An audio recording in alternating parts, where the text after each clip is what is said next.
اطراب جو ان کی ہم عمر ہوگی. یہ قرآن پاک کا کمال ہے. آخرت میں انسان کے لیے جو رفیق زندگی کا انتظام ہے کہیں مختصر اور کہیں تفصیل کے ساتھ پہلے ان کی صورت کی خوبی بیان کرتا ہے، پھر ان کی سیرت کی خوبی، اور کہیں پہلے سیرت کی خوبی بیان کرتا ہے پھر صورت کی خوبی. اکثر یہی ہے، یہاں پہ پہلے سیرت کی خوبی. وعندهم سیرت مطلب کردار کیا ہے ان کا. عندهم قاصرات الطرف، ان کے پاس نگاہوں کو جھکانے والیاں ہیں. اطراب یہ ان کی صورت کی خوبی ہے، ان کے ہم عمر ہیں. اور حدیث میں حضرت رحمت عالم صلی اللہ علیہ وسلم نے فرمایا جنتیوں کی عمر کتنی ہوگی؟ کہ ہر جنتی 30 اور 35 سال کے بیچ میں محسوس ہوگا، تو ان کی رفیقہ زندگی بھی اسی عمر کی.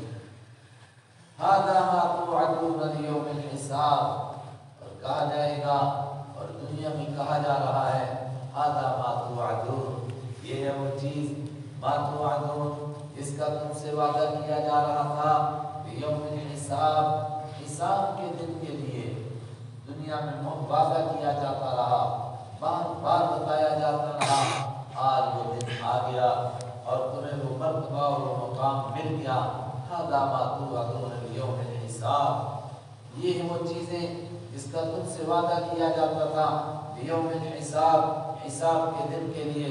ان هذا لرزقنا، بے شک یہ ہماری روزی ہے، یہ ہماری دی ہوئی نعمتیں ہیں. ما له من نفاد، ان کے لیے ختم ہو جانا ممکن ہی نہیں ہے. ما له من نفاد، ان کے لیے ختم ہونا ممکن نہیں، یہ ہمیشہ رہے گی. تم بھی ہمیشہ جنت میں رہو گے، تم نکالے نہیں جاؤ گے. اور یہ وہ نعمتیں ہیں جو کبھی ختم نہیں ہوں گی. هذا، یہاں سانس توڑیے گا اور پھر آگے بڑھیے. وَإِنَّ لِلطَّاغِينَ لَشَرَّ مَآبٍ، اور آگے کئی آیتیں اسی انداز کی. هذا، یہ بات تو ہوئی، یہ جنتیوں کا تذکرہ ہوا، یہ جنت کی نعمتوں کا بیان ہوا، یہ جنت والوں کو ملنے والی چیزیں بیان ہوئی، یہ جنتیوں کا مقام بیان ہوا. وَإِنَّ لِلطَّاغِينَ، ذرا جہنمیوں کا بھی سنو ان کو کیا ملے گا. وَإِنَّ لِلطَّاغِينَ، اور بے شک سرکشوں کے لیے جو نافرمان تھے اللہ کے، سب کے سب سرکش تھے، متکبر تھے، لیکن ان میں ان کو گمراہ کرنے والے بڑے بڑے، وہ بڑے سرکش تھے. پہلے ان کا تذکرہ. وَإِنَّ لِلطَّاغِينَ، اور بے شک سرکشوں کے لیے لَشَرَّ مَآبٍ، بہت بدتر ٹھکانہ ہے، بہت برا ٹھکانہ ہے. اس طرح اوپر کا لفظ مآب، اور اس کے لفظی معنی کیا تھے؟ ٹھکانے کی خوبی ہے. تو ان کے لیے لَشَرَّ مآب، ان کے رہنے کی برائی ہے، یعنی کتنا برا ٹھکانہ ہے ان کا، اور انسان تصور نہیں کر سکتا جتنا برا ٹھکانہ ہے. آگ جل رہی ہے، آگ میں پڑے ہیں، اس گھر میں جس کی دیواریں بھی آگ کی، جس کا چھت بھی آگ کا، جس کا فرش بھی آگ کا، اور اوپر سے قطعت ثیابہم، ان کے لیے کپڑے کاٹے گئے، ان کی ٹوپی بھی آگ کی، ان کا کرتا بھی آگ کا، ان کے کپڑے آگ کے، ان کا جوتا آگ کا. اللہ اکبر، اس سے برا کیا ٹھکانہ ہو سکتا ہے. اور کھانے کے لیے تھور اور پینے کے لیے ابلتا ہوا پانی. لَشَرَّ مآب، کتنا برا ٹھکانہ ہے، اس سے برا مقام کیا ہو سکتا ہے. کیا ہے وہ ٹھکانہ؟ جہنم. اور اس کو بھی سانس توڑیے، یعنی جہنم ہے، یہ جہنم کا مقام، یہ سرکشوں کا ٹھکانہ. دنیا میں اللہ نے مہلت دی، کسی کو 950 سال تک مہلت دی. نوح علیہ السلام کے مقابلے میں دن دناتے رہے، کچھ نہیں ہوا. کہتے تھے کہاں ہے عذاب؟ قوم عاد کو بھی چھوٹ ملی. وہ کہتے تھے من اشد منا قوہ، ہم سے بڑا طاقتور ہے کون ہے، کہاں ہے خدا.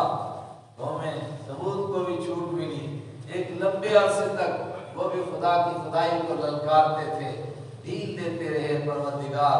اب اس کا نتیجہ نکلا جہنم. جہنم ہے ان کا ٹھکانہ. یصلونہا، یہاں بھی سانس توڑیے،